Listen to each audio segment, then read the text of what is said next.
Je suis Soré Saïdou, doctorant Université Joseph Kizerbo, Ouagadougou, Burkina Faso. Notre étude porte sur le pompage solaire avec supercondensateur et batterie. Notre plan est structuré comme suit. D'abord, nous allons justifier donc le projet. Ensuite, nous allons présenter des dispositifs expérimentaux suivis de la réalisation pratique de ces dispositifs. Enfin, nous terminerons avec les résultats. La limitation des énergies fossiles et leur coût élevé font que l'énergie solaire est devenue de nos jours une option énergétique attrayante avec beaucoup d'avantages. La production d'électricité par des sources propres, non polluantes et renouvelables est devenue une nécessité au niveau mondial et un sujet d'intérêt dans notre société. Le Burkina Faso dispose d'un gisement solaire important, allant de 5,5 à 6 kWh par jour, soit près de 3000 heures d'ensoleillement par an. Au regard de ce potentiel énergétique, l'énergie solaire occupe une part de choix dans la politique énergétique du pays depuis ces 10 dernières années. Cette ressource renouvelable étant intermittente, son stockage est nécessaire pour assurer la continuité dans certaines applications. Cependant, le stockage d'énergie électrique reste aujourd'hui le maillon faible dans le système de production d'énergie renouvelable. Ainsi, les batteries d'accumulateurs sont généralement les plus utilisées pour stocker l'énergie électrique dans les applications photovoltaïques. Mais aujourd'hui, avec l'avancée technologique, des systèmes modernes de stockage d'énergie, comme les supercondensateurs, existent.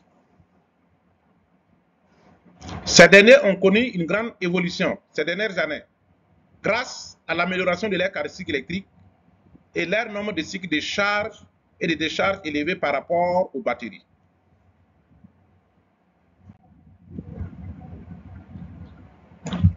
Les supercondensateurs possèdent une pic de puissance plus importante que les batteries et sont appropriés pour le stockage de forte puissance. Ils se chargent rapidement et se déchargent rapidement. En effet, ce composant peut être utilisé pour absorber les pics de puissance et permettre le stockage optimal de l'énergie. L'utilisation combinée des supercondensateurs et des batteries permet d'améliorer les sources d'alimentation dans les applications d'équipements de puissance.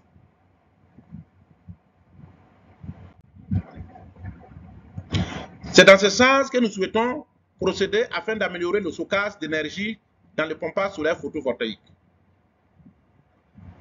Bien que le pompage au fil du soleil, qui est couramment utilisé, soit plus accessible, il présente des déficiences que le stockage susmentionné pourrait combler.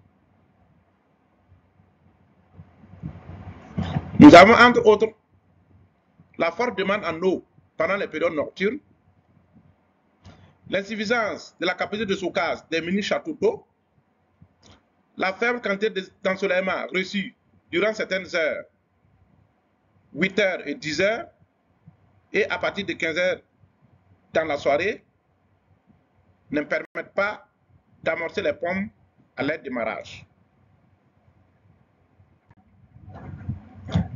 La mise au point des systèmes bénéficiera d'abord à deux groupements qui utilisent le pompage solaire, dont un groupement de femmes dans la périphérie de la ville de Ouagadougou qui pratiquent l'irrigation, un groupement d'éleveurs pour la culture des plantes fourragères et l'abreuvage de l'herbe bétail dans un village situé à une cinquantaine de kilomètres de la ville de Ouagadougou.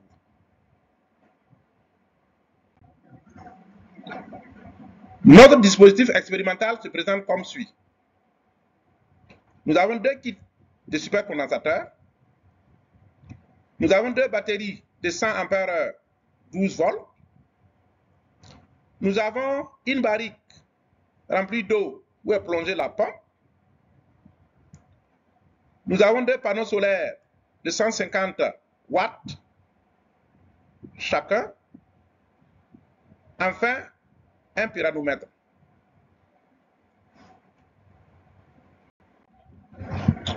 Les supercondensateurs. Ces 2 kits de supercondensateurs, chaque kit est composé de 6 condensateurs. Et chaque condensateur a une tension de 2,7 volts, 3000 farads. Les condensateurs sont reliés en série par des circuits imprimés. Ces circuits imprimés sont munis de circuits de gestion de tension qui contrôlent la charge des supercondensateurs. Le pyranomètre, donc, qui va nous permettre de renseigner la quantité d'énergie solaire en lumière naturelle.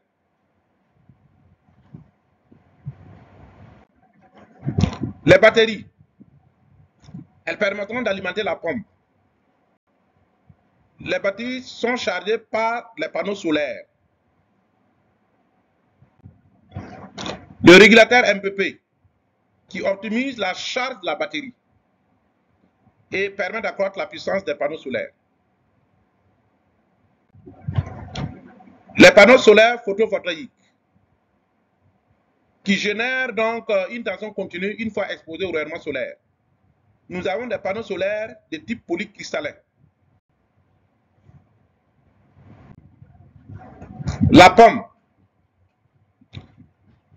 elle extrait directement l'eau dans la batterie et fonctionne grâce à un contrôleur intelligent qui optimise donc le fonctionnement de la pomme. C'est une forme qui est facile à utiliser et nécessite moins d'entretien. Le relais, c'est une carte électronique programmable qui comporte un module de relais à 2 canaux. Le relais va permettre d'assurer la commutation d'alimentation des batteries et des supercondensateurs. Dans un premier temps, les supercondensateurs vont alimenter la pompe. En fin de démarrage, l'alimentation sera basculée vers les batteries qui vont assurer la continuité d'alimentation de la pompe. Ceci est notre schéma de principe. Nous avons les modules solaires qui chargent les batteries à travers le régulateur MPP.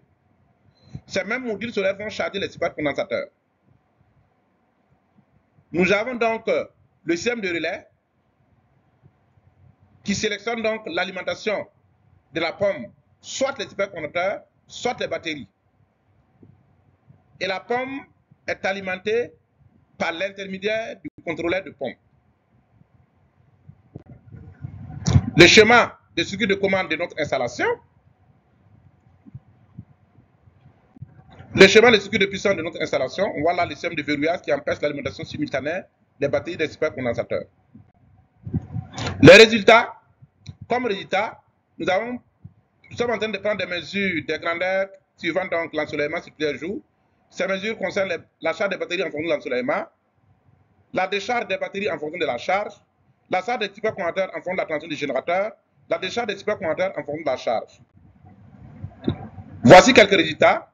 Nous avons la tension en fonction du temps de charge à la date du 8 février 2024, le courant en fonction du temps de charge à la date du 9 mars 2024, l'irradiation solaire en fonction du temps de charge à la date du 9 mars 2024, la vitesse de rotation de la pomme en fonction du temps à la date du 8 février 2024, la tension d'alimentation de la pomme en fonction du temps à la date du 8 février 2024, la puissance de la pomme en fonction du temps à la date du 8 février 2024, le courant en fonction de la tension du module à la date du 9 mars 2024, la décharge des supercondensateurs en fonction du temps à la date du 12 février 2024, la charge de la tension supercondensateur en fonction du temps à la date du 12 février 2024. Comme conclusion, nous pouvons dire que les résultats obtenus présentement ne permettent pas de mettre en évidence les phénomènes transitoires. La pomme est équipée d'un moteur asynchrone triphasé piloté par un contrôleur intelligent, ce qui rend difficile la collecte des résultats aux phases de démarrage de la pomme. Initialement, nous avons souhaité disposer d'une pompe équipée d'un moteur à courant continu afin de mieux appréhender les points d'intensité au démarrage. Vos remarques et suggestions sont vivement attendues afin d'améliorer le document. Je vous remercie.